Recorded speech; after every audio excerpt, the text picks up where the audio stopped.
if you really want to challenge yourself, as soon as it feels like it's getting not uncomfortable, like going to the gym or it's just like how you're doing it. If you ever intentionally sought out making it psychologically difficult again, which helps drive up your resilience.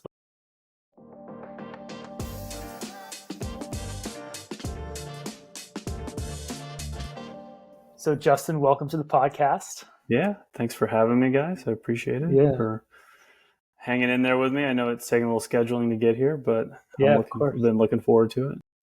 So it's funny because, Justin, for people who don't know, was my original mentor in this field. Yeah. He was my introduction to kind of holistic health and exercise. And I remember once you and I finished up our work together and I moved back up north and I started getting into kind of the fitness world and the gym scene. And I was just like, I remember calling you up and like, Justin, I didn't realize how bad it is out there. And I was kind of like that kid who was like homeschooled and was like very sheltered in his education and then is like sent out to like the city public school. Nothing against the city public schools, but like, no, you were just like thrown to the wolves. Yeah. And you were like, kind of like, I told you so. So with that kind of like dramatic introduction, tell us a little bit about what you see in the fitness industry and what role and niche you've carved out for yourself and how it differentiates in terms of like how you operate like as a practitioner. Yeah.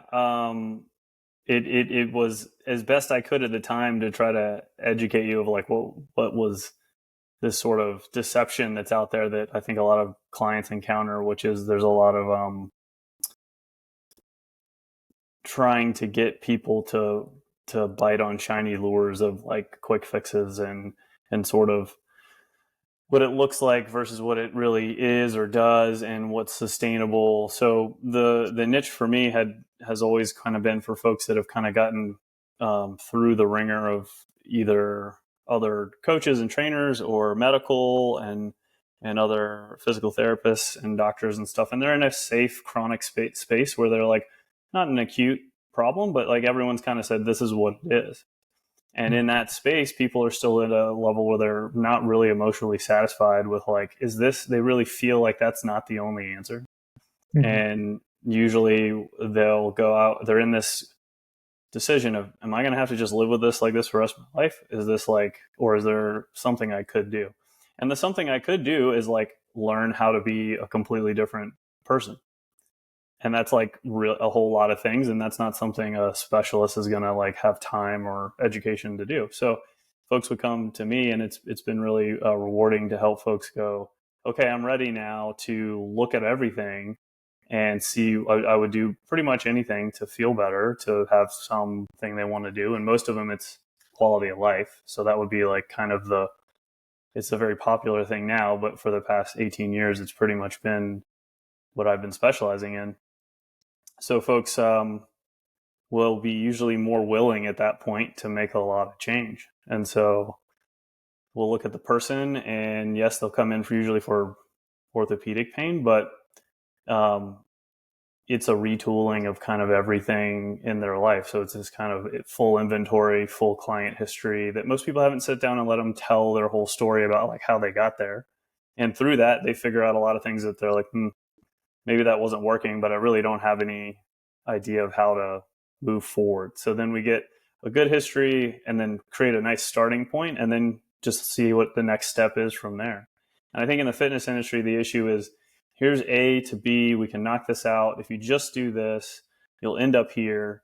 And even if it works, you're like, I want to look like this, and you do, maybe there's been nothing to address the why or the emotions or the underlying health of the organ systems underneath, everything that comes into play. So that's what's been kind of sad in the fitness industry, is a lot of it has been kind of A to B that we don't enjoy. Several people are still trying to do their best, but with the way social media has changed, I think it's got even heightened on a general sense is this is what you see. So I'm selling you what you see. It's kind of hard to show how people feel, or like, someone comes to you and says, like, you changed my whole life. Like I can like play with my grandkids, that kind of stuff. So that's been my niche, is like more a quality of life, longevity kind of side of things. And all of those tenets kind of lead towards better performance as well. So they just create a wider base under the pyramid. And most of the time, they're not always sexy things. They're just, you need support on how to do them. You need to know how to do them. And you need someone who's willing to say like, hey, there's a lot of these things, and I'll give you one step at a time to get through them, and be honest and say, this might take you a year or 2 years.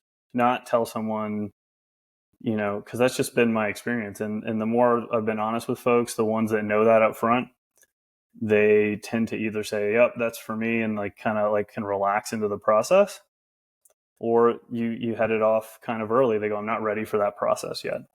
Yeah. So, yeah. One thing I'm curious about, because you mentioned like social media, and obviously with all of the social media and just like the overstimulation and kind of like that constant appeal to like those dopamine pathways of like instant gratification. Yeah. That very much lends itself more towards kind of like the mainstream medical model or kind of the mainstream fitness model. And it kind of makes it harder as a barrier of entry to the work that you do, which there isn't much instant gratification.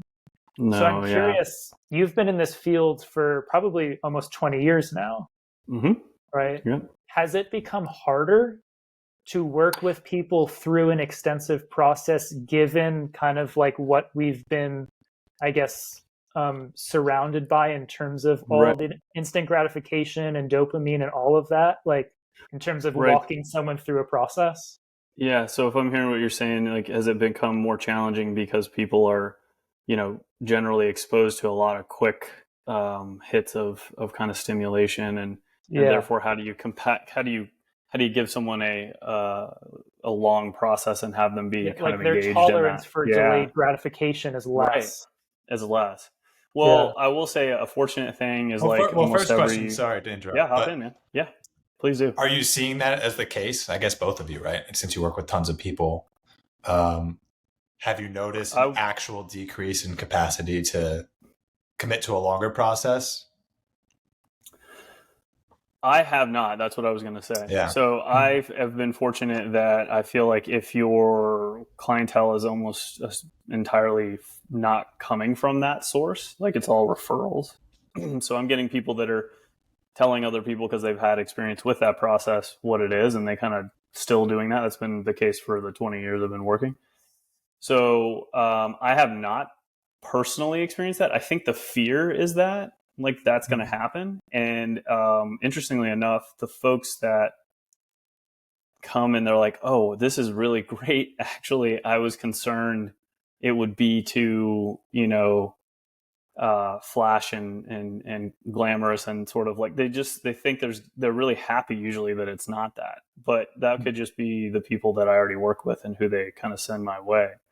But it seems like there's two different things happening. Like there's what we see, it looks like is what's happening. And then when you actually go out there and talk to people and tell them that that's what you do, and, they somehow intuitively know, they're like, yeah, that makes sense. Like I'm really out of shape for the past like 20 years. I'm probably not going to get in shape in like a month. So with the physical body stuff, I think the hardest one that has never changed, though, I will admit, is the resistance, the pushback, and the confusion around diet. Because it becomes like this like die on your like flag kind of thing of like, I believe this. It's just, that one's different. When it comes to movement and like pain, people are like, yeah, I've been in pain for a long time. I don't know. They're surprised it gets better at all. So what on the diet side, what are you suggesting that they're pushing back on? No, I'm usually not suggesting anything that I feel like they're pushing back on. They're usually pretty receptive to what I'm saying. What I find is that that's where the social media is like boring into their brain and being like, well, what if I did this? What if I tried this? What if I did that? Right. And that one is still the same pill that's hard for everyone to swallow, is that it's a game of consistency. and it's a skill like anything else. Like people are like learning how to eat isn't like, oh, here's the solution, just do this. Like you can stop thinking about it. It's something you have to learn how to understand and do, because it's going to keep changing and evolving depending on what your needs are. And people are mostly, I think, resistant to that. They want it to be where they don't have to learn anything new. They're like, I'm coming to exercise, I can do that, or I can maybe do a little bit of this other stuff. But if you said, I need you to learn Spanish, and you've never spoken Spanish before, you're like, I get a lot of vocabulary. I don't want to do my workbook. I don't want to, so that's diet in a nutshell, is that people are like, I don't want to do my homework. I don't want to track anything. And that's general resistance. But the things they ask are like social media driven. Like, oh, did you see what this guy's doing? They say that's better for like heart disease. Or did you see what this? And I'm like, yeah, I mean, I guess, yeah. But that one I think is making people have their brain full of stuff they don't really need. So it's not the resistance of instant gratification. It's the resistance of belief system. Yeah, a little belief system. And then just the overload, like you said. I think it's just like, oh. And that's where the dopamine's like getting it to like stick. So they see it a bunch, it's really flashy, and then they like remember that, and then they come ask. And generally, I'm the filter, and that's very helpful. So, what's the most common situation that people are coming to you for, where they're trying to get from like A to B? Yeah, I mean, it's generally going to be some joint or muscle pain that's been chronic for longer than probably 6 months. So that could be commonly back pain or shoulder pain, knee pain, but it's not something that like usually happened like yesterday. And they've gotten a lot of, and so those folks have gotten a lot of like interventional care, and it still hasn't gotten fully resolved. And that's what I see. How about you, Greg? Like, what are you? Yeah, I mean, for me, it's evolved. It kind of started out that way, and then my path kind of led me much more into kind of like the mental emotional piece. But one thing I'm curious on your end is, with the chronic pain, what are the patterns that you've seen over the last, say, 20 years in terms of what the root cause and origins of it? Like, how much of it is really like posture and movement related? What percentage of it would you say is coming more from diet and lifestyle, like inflammatory driven? How much of it do you think could be more like the mental emotional piece? So is there kind of a way that you could maybe like divvy it up? Categorize. Yeah. In terms of just what you've seen in terms of patterns? Yeah, sort of top down, I would say there's an overarching theme of like cultural kind of norms, like driving higher stress levels, and burning the candle kind of both ends. It's pretty classic. So that is probably the like highest percentage. Like half of it is like really driven from like, oh, I can do everything, and I've been doing everything for a really long time. So I'm still working a lot, running my own business, and I still play sport or like pick up kind of basketball or something, and like that kind of thing, or I play tennis like 3 hours a day on top of all my other stuff. And there's that mentality, is that part is probably consistent, but it's coupled with something else, which is generally it's coupled with folks being like, yeah, I'm super hyper responsible for my expectations.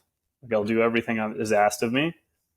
And I'm hyper responsible to my expectations as well. And so, but they lean a little bit on the side of, I'm going to get done what I said I would do for myself. Like I really want that, but I'm not going to probably tell other people, no, that won't work as much. So they're generally kind of like, oh, if I got to get in this workout, they'll do it at 5 a.m. instead of,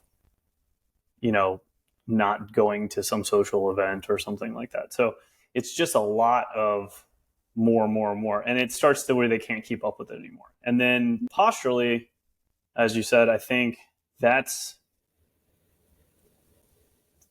like from an awareness standpoint, interestingly enough, the people that I get are, because I want holistic kind of support, like want all these things, they're kind of aware of that. If they have something that's long standing, it usually is like actually orthopedic. Like they have like truly have like a functional scoliosis, like they can't change their posture. there's not as much of this unaware of that kind of thing. But muscle imbalances from like too much work, like just like being at the office too long, yeah, there's a lot of that. And then the diet thing has been interesting. Now it's the things that people were unaware of 20 years ago, as far as like inflammatory things that could be messing them up, they're at least aware of now. And it's kind of been around long enough in the culture that people are biting on that. But I would say in the beginning, almost everyone 15, 20 years ago had a pretty extensive amount of inflammatory pain from their diet because they just didn't know, and nobody was telling you kind of what was in the food anyway. And there was not a lot of other options. Mm-hmm. So unless you were like preparing all of your food all the time already, and you had a lot of information, there was a lot on that piece. Made it easy though if people were trying to be healthy already and they just didn't know. They were blissfully unaware. So maybe like 50, 30, 20, like 50% of it's probably like culturally, like just norms to like keeping up with the Joneses and everything. And, 30% of it was like unawareness of like how these things are bothering the inside of my body with my diet. And maybe, 20% of it's like kind of postural from some of the same things, like working a lot or kind of how they view the world or whatever. But that one's actually less than you would think, even though that's what a lot of people are coming for.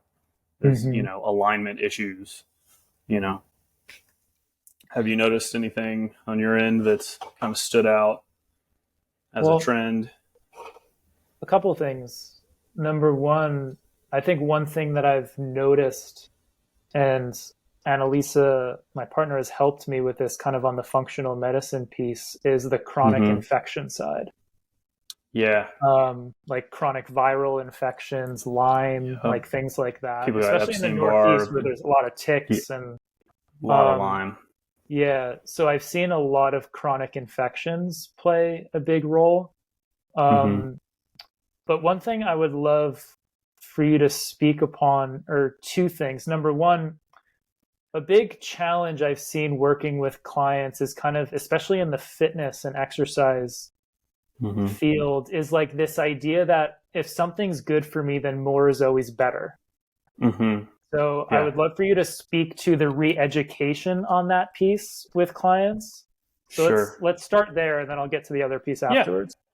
Yeah. So you're sort of saying that you have those folks that are like, more. Like if I'm working out 2 days a week, eventually I should work out every day of the week, that kind of thing. Is that what you're saying? Yeah, just this mentality that more is always better, and not really understanding even just like the nature of like the autonomic nervous system. Right. And how that works. Yeah, I definitely have had folks where I've had to kind of try to educate them on peeling back some of the volume more than the intensity. Like they're generally not, most folks that I have will maybe not be working out too hard, sometimes meaning in the sense of true like neurological intensity, but they're doing too much volume. So if they're doing aerobic work in that grindy kind of zone 3-4 stuff, like 3 or 4 times a week on top of strength training, maybe 3 times a week, it's generally not the strength training. These will be clients that are, somewhere between the ages of 45 to 65, female, like type A, like super driven. Those are the ones that I've had experience with where adding in other modalities like acupuncture and massage and meditation and stuff like that, and even just peeling back and saying like, hey, it's okay, like you don't have to not exercise because they already have somewhat of a psychological addiction to it, but like get them to even just not hammer their neuroendocrine system. So getting them to do easier rides if they're on the bike, or subbing it out where they feel like it's hard, but it's not. So like, oh, walk this bridge, and it's like a 5-mile walk, but it's outside. It's really easy for them, but they're sweating because it's hot. And so the perception of intensity is higher than the actual impact. And so things like that have been really beneficial because mostly it's an emotional experience for those folks. Yeah. They're not training for performance. The folks that are training for performance, they're like, I'm going to get stronger. They don't get stronger. So then they're like, we should do something different. What about you? Have you seen There's more anything similar? quantifiable or objective feedback for them. That's right. So they know, and they sort of can. Those folks are maybe even the hardest. If you have someone who doesn't stop, even though the objective feedback is it's not working, they really do have some work to do on like the why they're going in and like beating themselves up so hard in the gym. Yeah. And those are tough. Those are tougher people. Like they've got generally other things going on they need some support with. Because if they're like, I just can't not, smash a bunch of caffeine and like lift like the heaviest things possible 4 days or 5 days a week, because that's like the only time I feel basically relaxed is after they just like, go out and kind of exert so hard. Those ones are having much harder times like changing, because like if they would be like, there's no like subbing that out for like a walk, right? Yeah. It's like you can't sub out like the like deadlifts and like heavy like kettlebell swings or something for an easy walk or like a hike or something. They'll be like, it's not happening. So jiu-jitsu like or martial arts are kind of good for those guys, because like they get objective feedback, they get pinned, or they get kind of basically they can't operate, and they have another example there of somebody showing them how to like to manage that. So it's actually like slow is fast versus fast is slow. So you've been practicing 20 years. Like how many people do you think you've worked with one-on-one? One-on-one, I mean hundreds of people, but I could go back and look actually, because it's all in there on your accounting at some point, because I've been self-employed that pretty much that whole time. Mm-hmm. So the thing that I actually probably have that I think is a little more interesting is how many people I've seen for 15 years, like the same people. So I've seen a lot of folks come in and do the thing where they, like Greg used to do when he was a young lad, hitting some golf balls, come in, get an assessment, go do some stuff at home, come in. I'd have a lot of churn for that. Mm-hmm. But the interesting one, man, is the people that I've had that like been able to watch over 10 or 15 years, some even like longer, where they move up a decade in age. So I had people that are in their 40s, now are in their 50s. I had people in their 50s, now in their 60s, people in their 60s, now in their 70s. And I had a few that were, I've had a few that have been up into their 80s. And that has really been helpful. It's like really telling on like what's going to happen, like a crystal ball. And that helps me stay sort of the course of process versus like getting, too short focused on like, well, working like that, getting it done. Yeah. Quick. So working with that many people, trying to get them to do sometimes difficult things. What has surprised you most about human behavior? And then, I guess that's the question. Mm-hmm. What surprised you most about human behavior? I would. Well, it's interesting because like everybody's so unique, but they're all kind of people. So, what's surprising is how much pain people can tolerate. Like at all levels, like they can be just kind of this like interesting amount. It's balanced out by how much a lot of times like resistance they have to like changing. You're surprised by how much they're willing to tolerate before a change is made? Yeah. Like in a negative way, not like in like a resilience way. Not like in a resilient way. I have seen it transform into that. Right. So the term. The beautiful, the term I saw for this that like got really lodged in my head when someone explained it was region beta paradox, which is that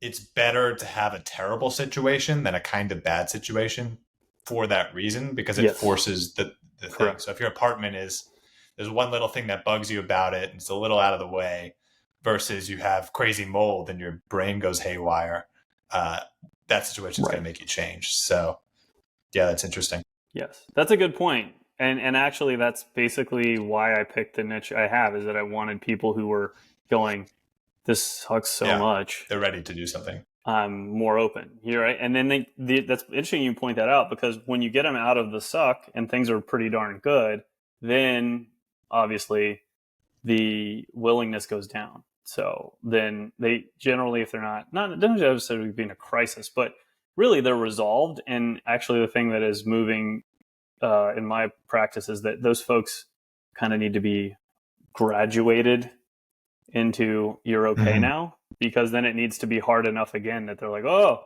either I need your help again or I can do this. But what ends up happening is that muddling in the middle sometimes. You get them resolved. Like they came in with like horrible back pain, had to go to the hospital, all that stuff many times. And then they're like, everything's great. And now I'm just here. Right.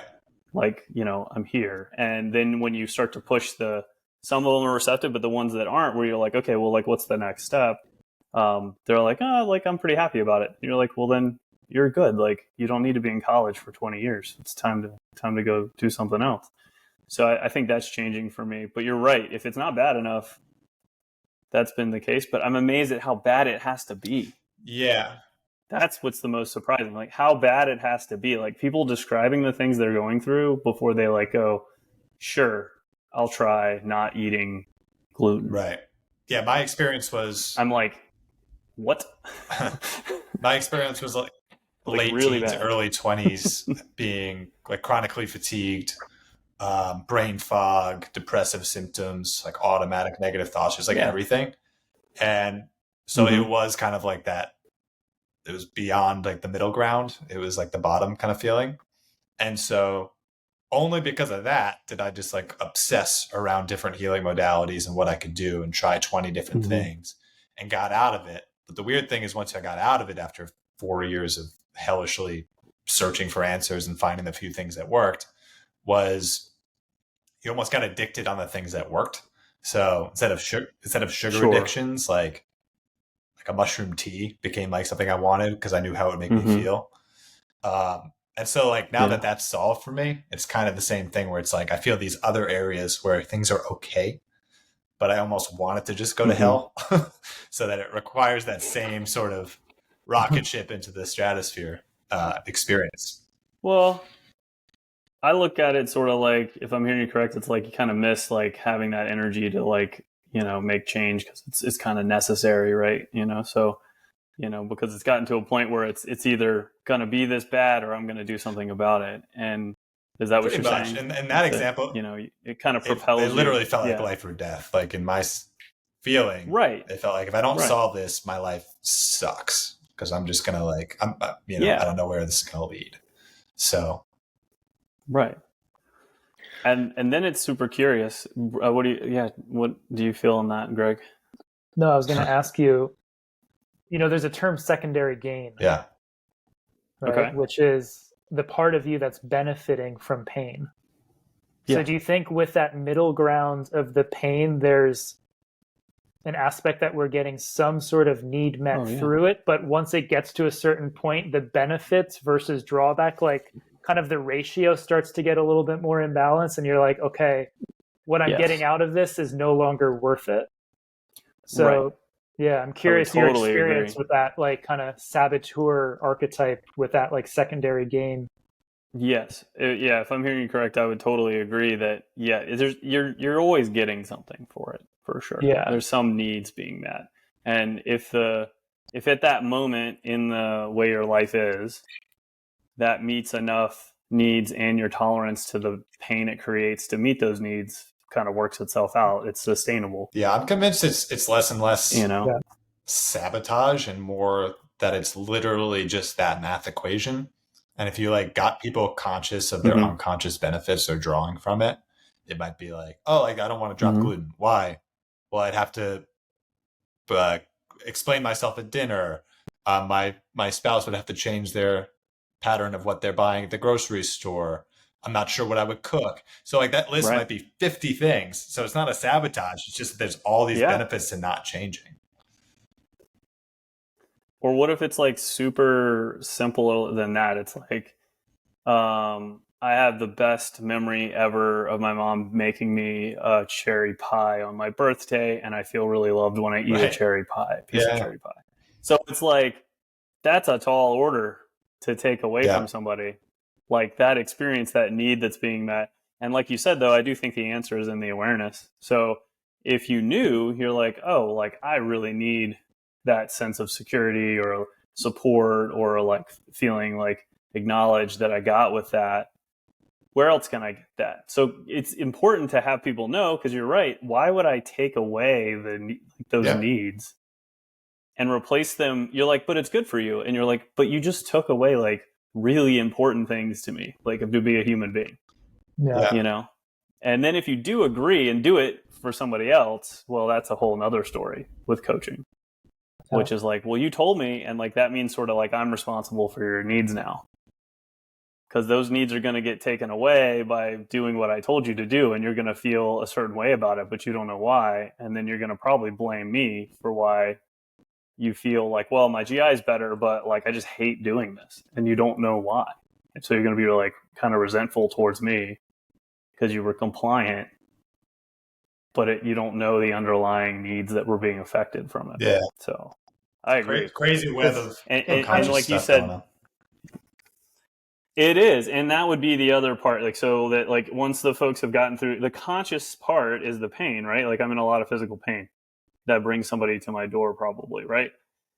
You work through that. And then, you know, Greg asked a bunch of questions like, do you think these root causes are like, yeah, there's always other root causes that are not the like, you know, torn meniscus, right? So once the initial like, you know, thing has been covered and you're not in this like crisis, then that's kind of the next step on like the work to do. Yeah. Right. And that's not necessarily my job. It's just that like, we're there now, you're okay. Like we put the fire out. I would suggest like, whether it's through your own self like development or whether you're getting support for that, like these are the things, like these are the other roads to go down, and people don't go down them. They don't have some sort of network of support for that. They just kind of hang out in the same space and repeat the same thing. They kind of want to get hurt again because they know, like you said, you're like, I kind of want to feel bad again because then I know what to do with that. Like if I'm really sick again, like it's on, like I know what to do. Like I feel clear that I can like, I figured that problem out once. If I'm messed up again, I can like ignore all the other stuff that's in my subconscious and just focus on the thing that's in the physical world like fully. And that's cathartic because you basically don't have to see all that. You don't have to feel all that. Yeah. So I think is what happens a lot to folks is they like seek another more painful thing to occupy, like you said, which might be kind of towards your saboteur kind of thing, but a little different. Do you think, which I've given some thought to this, that life has become so comfortable for us, like compared to like many other areas of the world, that it's almost like there's like an innate human desire to overcome obstacles or to solve problems. And it's almost like we don't actually have like real problems like on a daily basis that actually bring us into that like space where we have to be like creative, determined, like real kind of single point focus. It's almost like we kind of like find ways to create it. I think we're seeing that a lot in the world right now. Yeah, people want to be present, and if that's the way they can find a way to be present with like where they are, right, then you're right. I mean, I think that's a big drive. If you're not, and our life is super easy comparative to 1,000 years ago, then the guy that had it like we're had all the time, like is everybody cut out to be like the medicine man or the shaman or something, right? Like who lived on the hill by himself? Like we're communal people. We did things together, like had like support, like from culturally we had support together, and like, you're like, we have to get out and do things. But to pull all that away is actually, I think, makes our lives much harder. Yeah. Like, it's not that our lives are easy. It's that like now, like you said, it's much harder because it's all on the inside and nobody has like training to deal with their mind or their spiritual needs. And so they're not training you for that in any way. Our culture isn't, but we're taking everything physically away that would keep you engaged in the world and in your body. So you're out of your body. You don't have to be in your body anymore. Your body doesn't really matter for you to make money. It doesn't really even you don't have to pay attention to how it feels or works or anything that much. We usually could give you some medication so that you're like not going to die. So you're completely dissociated from your body, which you wouldn't be if you had hard things to do. Yeah. So then you're just stuck in your mind. Well, that's actually like much, much harder and more painful than like hard labor, like you're saying. So like I'm agreeing with you, but also bringing up that like, I think it's a larger challenge that our culture and like modern society is looking at is like, a bigger thing to overcome is being free to have to, manage your mind and your kind of, soul, for a lack of a better term maybe, but like that's really kind of what you're left with because your physical needs are met. And those are yeah, I mean, like those are bigger things, right? So most people work their whole life or try to survive as a human being, like historically, to eat and do all those things, and then at the very end, like maybe you have some time for that. Yeah. Or moments here and there, like where you have time, you have moments for that, right? Like you have like maybe gone out like and found, like if you're thinking like in an unmodern world, you think, oh, I went and got some food and I ate and I have a moment now where I feel like peace to like ponder. But now you have tons of pondering time. A lot of people do, right? But the idea that I think it's interesting how it's tied to money, right? So it's like if you're a minimum wage worker, you're thinking hour to day in that sort of time horizon. If you're like the manager of the store, maybe week to week. And as you go up to like Jeff Bezos, he has a 100-year plan. So he's thinking more globally. And so as you move up the chain, you have more of that sort of bandwidth to think outside of like the physical world and more into this like logic, philosophical. I had a question. What's the hardest thing you've voluntarily put yourself through in the last few years? Voluntarily? Or you want to do both, that's fine as well.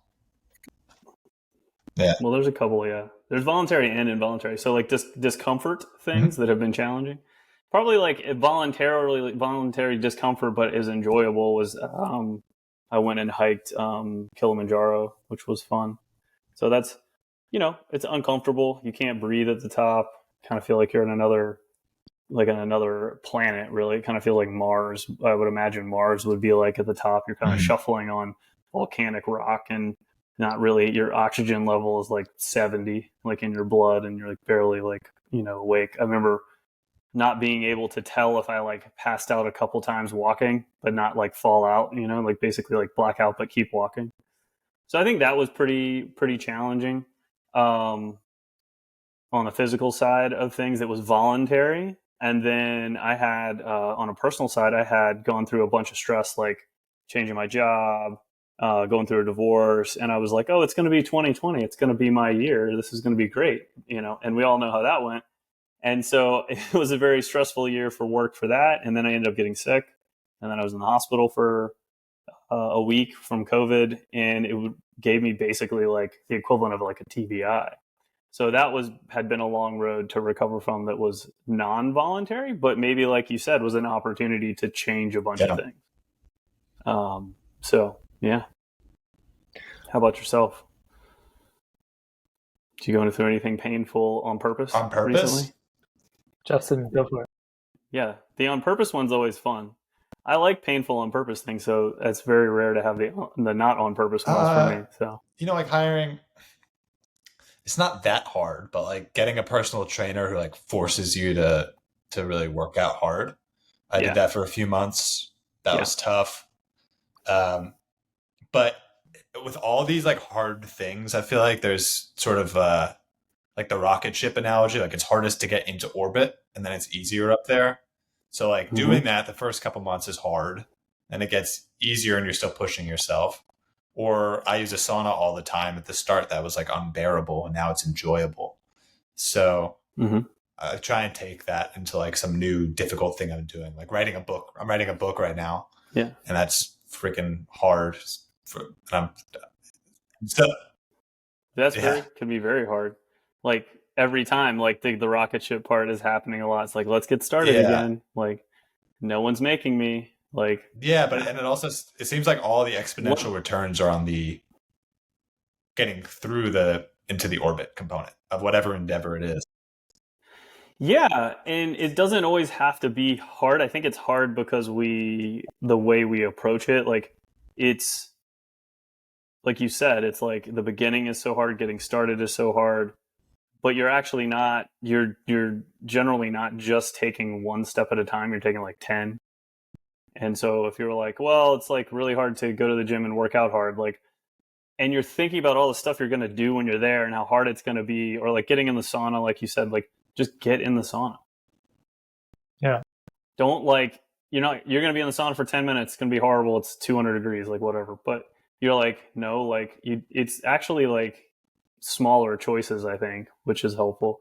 But the other one I was going to ask is, have you ever noticed, like, if you really want to challenge yourself, as soon as it feels like it's getting not uncomfortable, like going to the gym or it's just like how you're doing it, have you ever intentionally sought out making it psychologically difficult again, which helps drive up your resilience? Like, which is like, oh, I usually have things the way I like them to do this, and then just intentionally start to make things less comfortable.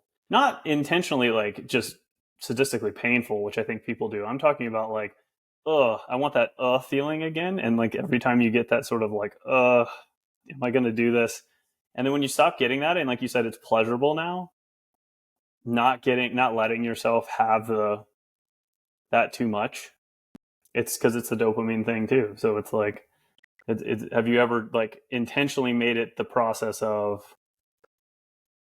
as soon as it feels good, because it's now familiar and it takes less effort to get started, I'm going to change it? Yeah, I think so. So like I write music. So I think with songwriting, you fall into patterns in terms of how you approach like crafting it. But I think the other side to that coin would also be, how can I make like asking questions that make the process easier? Like if this were easy, what would I do? Or like if this only took me 20% as much time to get done, but got me all the same results, what would I do? So like rather than, which I think both are valuable, but I'm usually not putting as many extremely difficult things in front of me because like you said, like we almost have to manufacture it for ourselves. So there are things that are hard to do that I intrinsically want to go do because they're high on my values. But then there's like other categories of things that might be really easy for someone, but that I have no interest in like challenging myself in that domain. Does that make sense? Right. It does. And that's what brought up for me, like why I asked the question was the follow-up is sort of, that's why, because you mentioned getting a coach. That's kind of what a good coach should be doing, is like at the right amount in any domain. And so like getting support there with the thing is allowing then someone who's skilled at what they're doing with you, give you just enough of that all the time so that you're constantly growing. But that's basically the art of like coaching to me, in my opinion, is that the value of the coach is that, like, it's that, oh, okay, like I can see your blind spots better than you. I'm here to do this as a team. I'm not here to like, there's not a win-lose situation, but I can help manage the amount of pressure and flux with it as your life changes. And that's kind of the beauty of it. And whenever I ever find that like I'm really like, that's not happening, or I'm like resistant, like for something that it's not my expertise, then it's like, that's the time to ask for like a coach, because they'll be like really kind of get you to do the thing that maybe you either didn't see or you didn't really want to do, but it's just enough to like tip it over that you do it. And then they can usually, you're like, oh, okay, I'm good now. And they're like, nope, there's more. And then it just keeps like trickling in. And I feel like that is a little more powerful than like just intentionally seeking out difficult things, because, you know, that becomes almost its own kind of rabbit hole, which just gets back to what Greg said, which was like, you ever see people do too much? And that's what concerns me, is that then we've like kind of glorified doing hard things. And then I feel like I'm a good person because I do hard things, because I'm told that being resilient is good, and, you know, being courageous is good. So then I like get down that rabbit hole, and before you know it, you're full circle again on this like pain situation, and you don't know why. You're like, I'm tough, I'm supposed to be doing this. So I think I found something interesting for that, which is essentially like, that's, if you have like your own value system for like how you see the world, like what's most important to you to least, when you hear yourself saying that type of language, like I'm supposed to, or I should be tough, or those types of things, like you slow it down and you ask like, according to who? Like who said I'm supposed to be tough?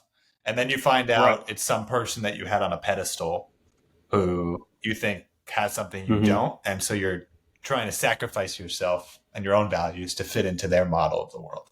So I thought that was interesting. Yeah. Absolutely. Yeah, I think that's 100% accurate, is that once that kind of language shows up, it's a red flag for sure. That who are you being honest with yourself about your intentions and your values? And that's where it's sneaky, because your biochemistry will reward you for not necessarily following your values. Yeah. So, on a fitness level, I remember in my mid to late 20s, like taking a couple of years off from training, just kind of like going through my own healing process and then kind of stepping back into it. The one thing I realized was, in order to get strong, I didn't realize how little you actually need if you're efficient at what you're doing. And then the second thing was, as I took time away from, you could say, like physical fitness, what I kind of really found myself getting into is more, I guess you could say, like cellular fitness, like the cold, the heat, like all the hormetic stressors. So I'm curious, like, what role has that played in your own life, and also introducing that into like the work with your clients, so they understand like fitness is just not like your musculoskeletal system. Like, it's really exercising your metabolism, your cellular fitness, your autonomic system, things like that. Yeah, I mean, that's a great point, because it's this educational process where people come in with a certain set of ideas about what they're there for, and then from there you kind of as a jumping off point to educate folks. One of the nice things about the hormetic stressors is that it can be a way to get to kind of wean people off too much exercise.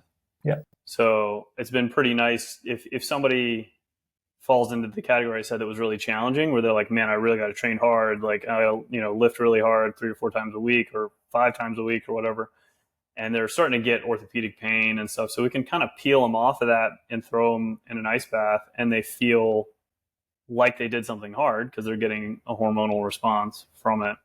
But they're like learning that there's other ways to meet that need, which is kind of helpful too. So, because it's a diversity of like needs being met. And what you said earlier about, I don't need to train as much as I thought I used to get stronger. I think there's 2 pieces to that come up for me. One is, yes, because, the quality of the training you can probably put yourself through is very high. But, how did you get to where you could create that high quality of training? So I do think that there's a little bit of this that we see in fitness, is that, hey, I've been training for 30 years and I only lift weights twice a week. Well, the hay's kind of in the barn, like, and when you go and contract really hard, like you're working everything, your nervous system, your musculoskeletal system, your fascia, like really hard, but everything's like magically in a concert together. And I think that can be misunderstood. So people will be like, oh, I only got to do high intensity interval training. And it's like short duration, high intensity, all is quality. And I'm like, yeah, but you don't have really awesome movement patterns, and like you're probably not going to learn how to do, like, I can't, like, if you play music, like, what's your guitar instrument, piano. Justin? Right. So like, if I was like, hey man, like, I just want to learn how to play the guitar, and so I've never played before, I have fingers, right? What's the problem? Why can't I be really good and play some Eric Clapton song like the next week or something, right? And there's just like a component of repetition for a learning part that I think that could be done differently for folks. If we could teach them to learn without killing themselves, that would be nice. And then, which is what I try to do with folks, because I'm like, we're going to be here for a long time. Like, let's just do it the way that you learn how to do it right. But then you don't have to do that much. You're right. And that's kind of an amazing thing. It takes a while to get to that point where... like it would take, it's like mastering any other skill. And what level of mastery do I want? Do I want to be able to play the guitar good enough to play a few songs? Maybe that's happy for me. If I want to be a musician and be a songwriter, like, what do you think? Like, probably never going to stop learning doing that. It's going to be like a process, right? So did some of your like needs change too, right? Like, how strong do you need to be? How strong is strong enough? Like, how, for what your core values are now.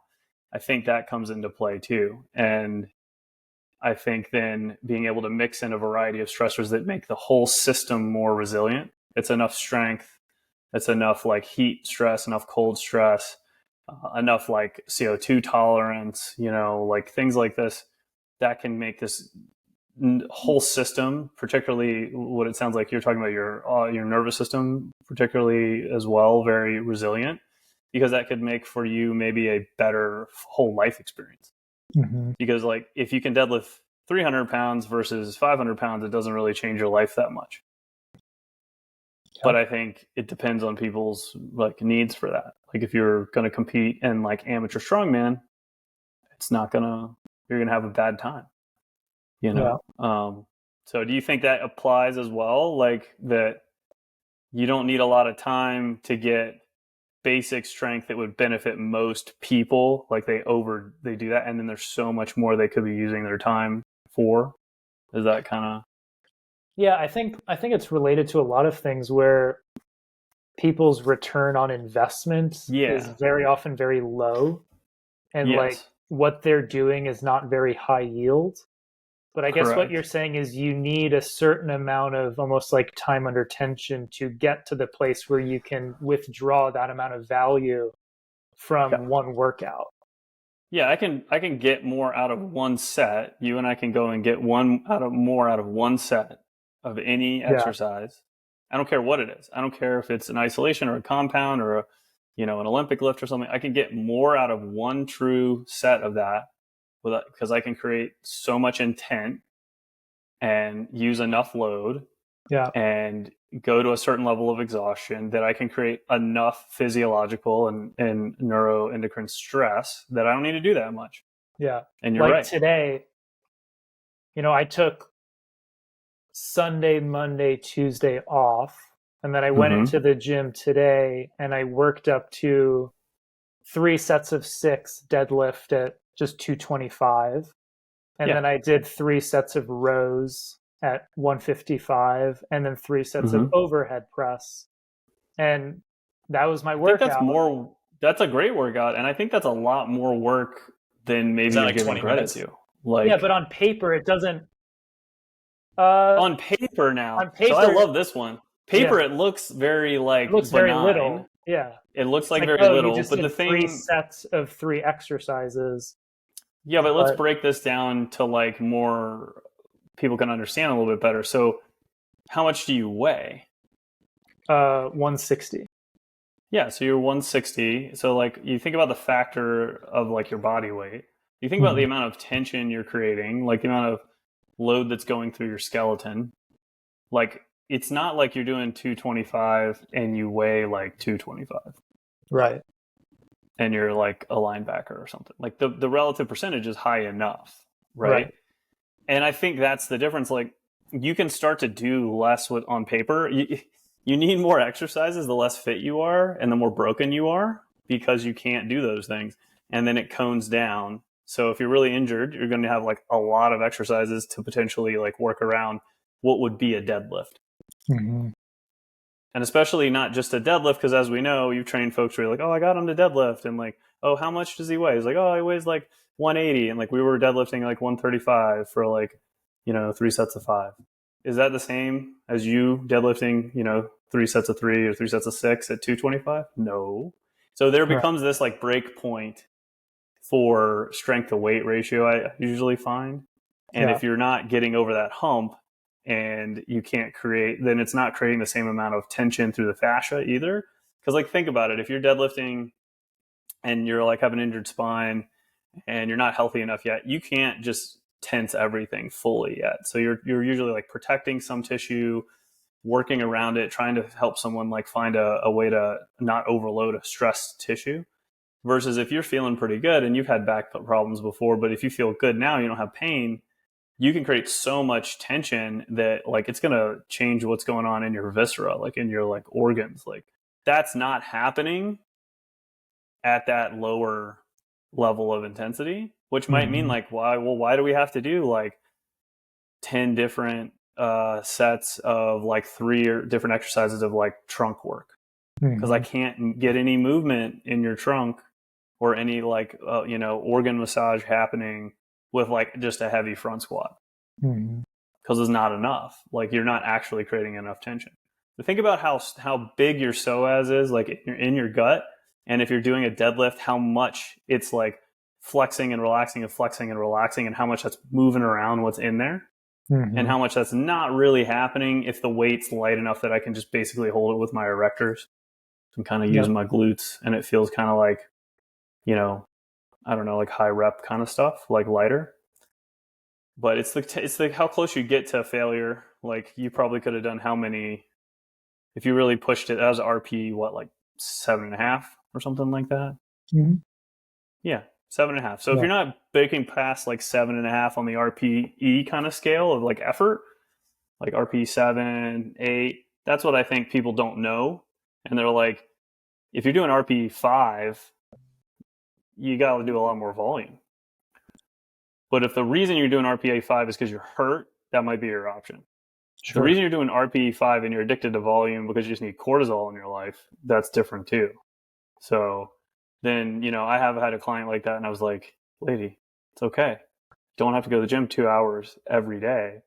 But she's using it to basically support having enough stress hormones to deal with her life.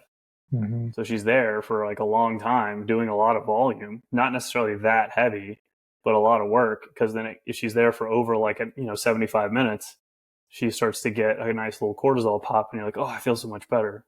Yeah, I don't have that. I'd be good. I think it's my idea would be like problem? 18 minutes in the gym if I could. Yeah, well then listen to what Greg's saying. He's right. Is that basically if you pay your dues on like learning how to train, and you like build up your capacity through basic movements and taking your time to like refine the patterns and grease those grooves really well, then 18 minutes, like you told me, like if you said, Justin, you only get 18 minutes to work out, and I was like, are we cleared to do anything like that that I think works? And you're like, yeah, we're good. Like I can do everything. That's all. I can do power cleans. I can do sumo deficit deadlifts. I can do heavy bent over. There's nothing I can't do. 18 minutes is more than enough time. But if you can't do those things because you haven't like what were the first two scales, so to speak, right? Like if you can't, like I was just saying, like what did I say? Power clean and like sumo deficit deadlifts. Sumo deficit deadlift. Things that like. I bet you were sumo deadlifting, right, Greg? Yeah, so sumo is just like you're in a lot of like we're usually not doing like power lifter sumo, which is like to go as wide as possible to try to shorten the lever. Most of the time, people are going in a hybrid sumo for the purpose of clearing the bony restrictions in the hip, so that can make sure that you don't round out your lumbar spine at the bottom too much at once. That might like lead to stressing either the fascia or like a facet or a disc. So. But then sometimes you could go deeper in that position. So if you stand on something, then basically, you can't go any deeper than your top of your foot with a barbell because you're going to smash your foot. But it becomes much harder, right, Greg? So if you're like pulling deficit sumos, with, 1.5 your body weight or something like that, training, then, that taught you guys this or not? That's a favorite for him, like that kind of thing. But like yesterday, for example, I hadn't done it in a long time, but because this is a good example of what I'm saying. I felt like, I usually do either bent over rows or RDLs today, Romanian deadlifts. And I was like, you know what? I feel kind of like moving a little faster, but also heavier. And I was like, so I'm just going to do clean pulls. So, but I know how to do clean pulls. So like, I worked up to like 345, like on the clean pull with some shrugs at the top, worked up in triples, and then did singles at like 315, 20, 25, 45 kind of thing.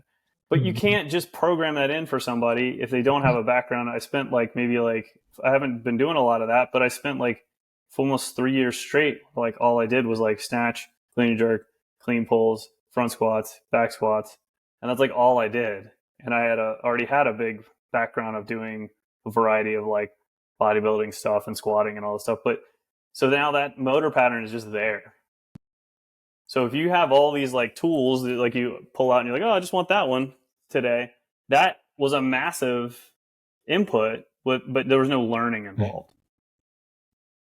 And that's what limits people in this fitness thing. And Greg, I was just like making sure we touched on that, is that, yeah, I think people spend way too much time in the gym, but they're also spending junk time in the gym a lot of times, not learning anything.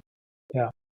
And I wish I saw this, Vern Gambetti did a good job of this in a book that he wrote, and it escapes me the name of it. I think it was like Athletic Development or something, but they had different days. His intention was like, he would have a teaching day, a skill day, and like a physical quality like day, at the very least, breaking things up that way. And when you look at it like that and you said, I could commit, like you're going to go to school to become a, chemistry major.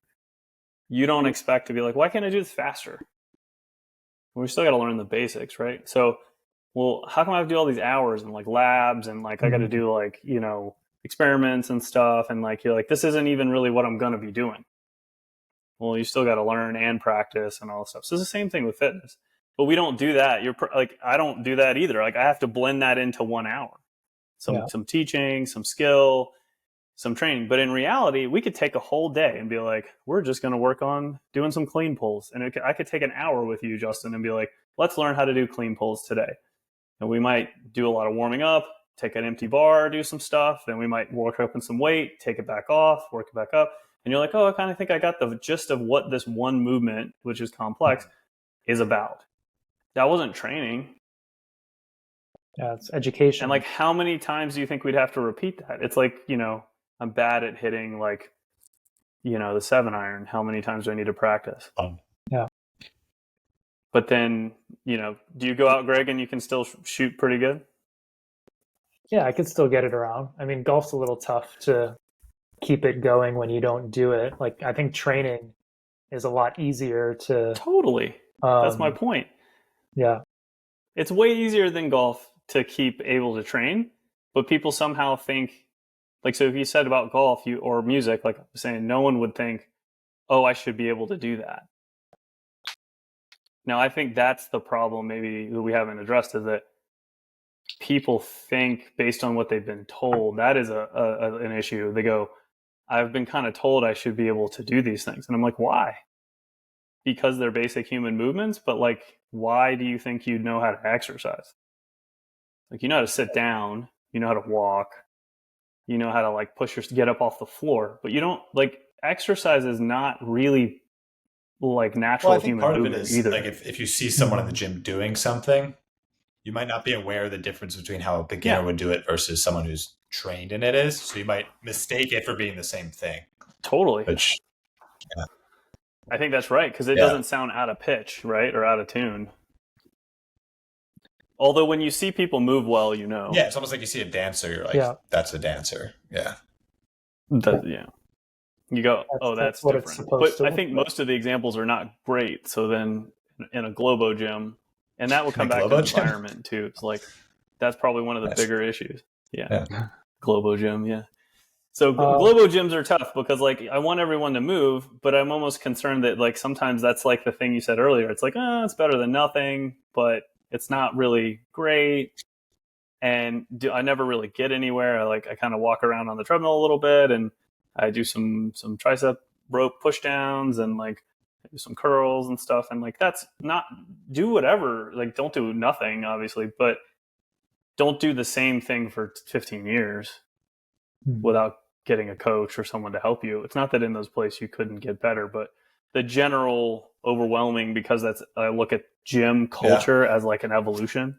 Like, I feel like if you had never been to the gym before, what's the least intimidating gym in America to go to? Planet Fitness? What would you guess? Like, Planet Fitness probably, right? Yeah, because it's like, we come in, it's a pizza party, I get some Tootsie Rolls, it's like a no judgment zone, it's like the cheapest, like all these things, right? So like, that's good, go. But then if you start feeling like, oh, that's not for me, like there's generally going to then be some other corporate-ish like LA Fitness or something else like that's close by that you're like, oh, they have like barbells. And then I go there and it's like the resilience thing. It's like, how uncomfortable am I? I'm a little more uncomfortable because there looks to be some more strong people here. Okay. And then you do that for a while. And then it's like, okay, well, maybe there's a locally owned gym here in my town. And you go there and it's like, oh, like this is once again more uncomfortable. But as you move that direction, you find that there's more and more actual skillful training and fitness happening a lot of times. Mm-hmm. Mm-hmm. Because the people that are doing certain things like would never be able to actually even do them at Planet Fitness. Yeah. So Justin mentions Paul CHEK. Can you briefly just kind of talk about what role he played in the evolution of yourself as a practitioner? Sure. I mean, I went to school in Colorado and have a kinesiology degree or integrated physiology from University of Colorado at Boulder. And I got a CSCS like everybody did at the time like that if you're going to train folks. And so I looked around, tried some intern stuff at different college things, and I was like, wow, like this is really hands tied behind your back at the time. Like the coaches weren't really kind of into you messing with what they were doing. And so I didn't see it be very fulfilling for me. And then I was like, I'll do the personal training side. And I started training folks and I was like, man, like these people are having a really hard time. Like they're having a hard time just squatting. I was like, what do I do with these people? And I was like, I understand what to do, but they can't do anything without being in pain.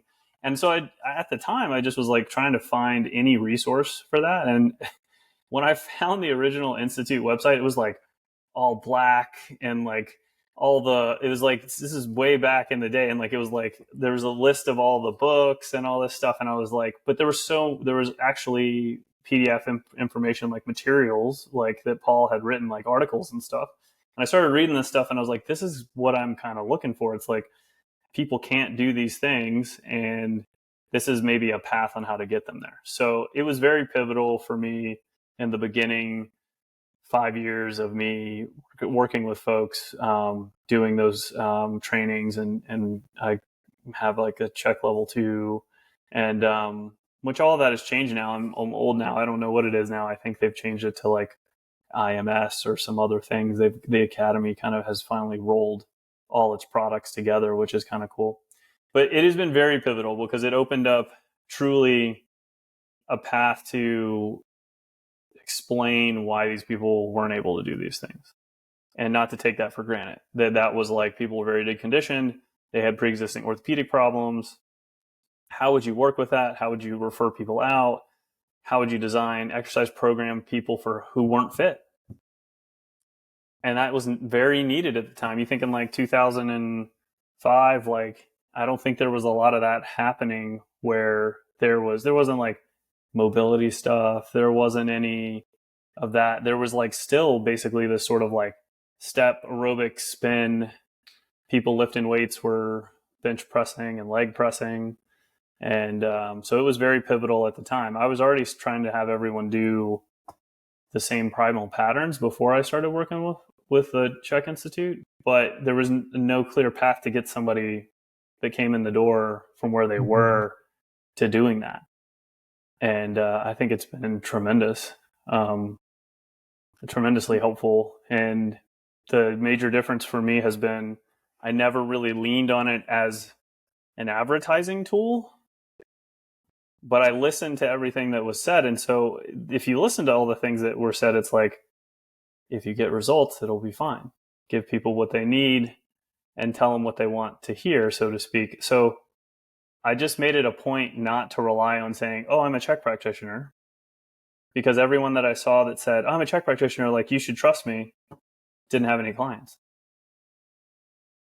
And they kept trying to push this narrative, like, do you know who Paul CHEK is? And you know this and this and this. And the sad thing is all of it's absolutely great. It works really well. But that wasn't, and I knew I was in the Southeast in the early 2000s, like nobody knows who that is, and nobody really, it's not going to like sell a service for someone. So I basically tooled all of that, like like Southern California and like vernacular into Southeastern like palatable information and applied it to people and met them where they were at, and they were like, this is wonderful, like I feel better, like everything works. And so it was a great part of it. So and part of why I'm getting my massage therapy license too, because from my understanding from Paul, you know, it was always a combined system of that in the first place. Like the physical training that people are learning, how to train people from the Institute, was mostly a way to maintain people's progress in between getting worked on. So like if you think you had athletic people or people that had problems or whatever, you'd work with them as a practitioner, do some hands-on stuff. And then if they just went out and didn't do anything, so let's say an actual, like a surfer or something, right? They got like a hip problem or something, right? They come in, you work on them, like, yeah, man, I feel great. They go back and surf. They don't do any corrective work or any strengthening. It just keeps happening. So you have to then have a system to stabilize that. Now, the way it's advertised, it sort of looks like it's reverse. That's the system. It's the reverse, right? Yeah. But they're not one or the other. It's just always been both. Yeah.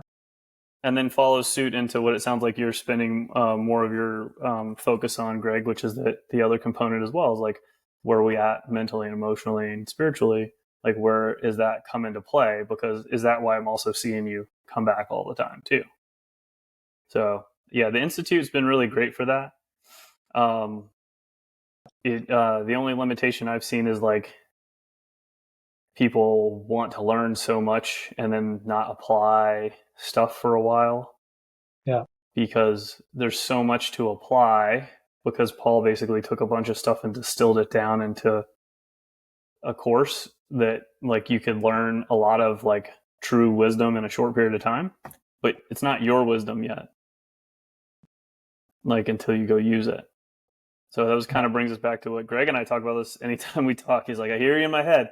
I can't not have physical clients that I work with because like I won't like feel like I'm actually like participating as a practitioner, because that's sort of basically what can happen to folks. They become talking kind of heads. But I have nothing but good things to say about how it influenced my trajectory of my career. I don't think that I would have been as successful as a independent business owner and a personal trainer in the region without it. So, anything you've changed your mind about for over the course of your not CHEK related, not CHEK related, just broad. Yeah, as a practitioner, something you've changed that has your been mind like, about. oh, I thought that was how it was, but it's not. The things that have changed like that. Yeah. And then we'll wrap up. Yeah, that's a good one. I'm not so sure. I think more along the lines of more like I talked about earlier. Like I think I've changed my mind on how I think is the best way to set up a practice for folks to have the correct amount of support, but also more freedom and autonomy. So I think that before I felt like the more comprehensive the support was, the better their sort of outcome was going to be. And I don't believe that that's really the case. It certainly needs support, but to give it context, like I would think that if people weren't getting they needed as results wise, that they just need to be more support, right? Like, you know, on my part, like doing more. And really that hasn't proven out to be the case. I think that's not true. I think sometimes they need less support and maybe more conflict, because I'm not like a high conflict like coach. Like I'm not the person that's like particularly like, I will certainly have lots of educational conversations with clients, but I think more direct conflict of sort of like, this is something we need to like address would probably be, which in a service industry, I think is sometimes not as supported. I think that, when I was learning to run a business as a service industry, that's not really how you're taught to like run a good service business. Yeah. So like the customer, yeah. And I think, I'm not saying that, and I don't think you can come to that. I wouldn't be able to do it back then. I think the almost 20 years of experience is when you can then kind of shift or whatever it is for you. Yeah. So now I can implement that in a way that you can really stand there with folks and go, okay, like, well, this is maybe what's coming up for me, like about what's happening for you. Like, how do you feel about that? And it be a little more raw and a little more direct, which is basically the difference between passive and aggressive, just being truly just assertive. So I think being passive and supportive is not as helpful. That's a good answer. So if people want to learn more about your work, they want to reach out to you for some support, where would you like to direct them? Yeah. So I've shifted some of my stuff over to a different website. So it's Myointegrity.com. So that you could schedule consulting with me if you wanted to. If you're local in the Charleston area, like you could schedule it and then you could do stuff in person, but I do stuff over Zoom as well and everything like that. So, and then, that'd be pretty much what we got going on. Sweet. I'm happy to help anybody out. I've been impressed with how well some of these services have worked over Zoom. Because of the necessity of having to do that over the several years. I was pretty reluctant for that up until recently, and they've been pretty impressive. So don't let that be a limitation on connecting. So awesome, Justin. Thanks for coming on the show, man. Yeah, appreciate it, man. We'll do it again sometime. For sure. All right.